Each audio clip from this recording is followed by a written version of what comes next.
இஸ்ரேலின் மூன்றாவது பெரிய நகரமான ஹைஃபாவை ஹெஸ்புல்லா ராக்கெட் தாக்கிய காட்சி கண்காணிப்பு கேமராவில் பதிவாகியுள்ளது. ஹைஃபாவின் தெற்கே உள்ள ராணுவ தளத்தை குறிவைத்து ஃபாடி-1 ஏவுகணைகளால் தாக்கியதாக ஹெஸ்புல்லா தெரிவித்துள்ளது. இத்தாக்குதலில் ஒரு சிலர் காயமடைந்ததாகவும் அவர்கள் மருத்துவமனையில் அனுமதிக்கப்பட்டதாகவும் அதிகாரிகள் தெரிவித்துள்ளனர்.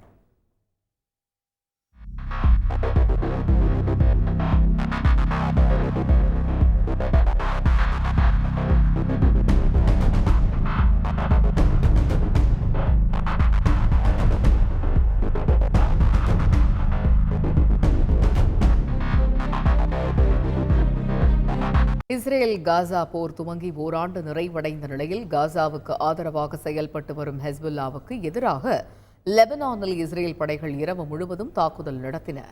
மீண்டும் ஓர் இரவை லெபனான் மக்கள் ஏவுகணை தாக்குதல்களுடன் கழித்தனர்.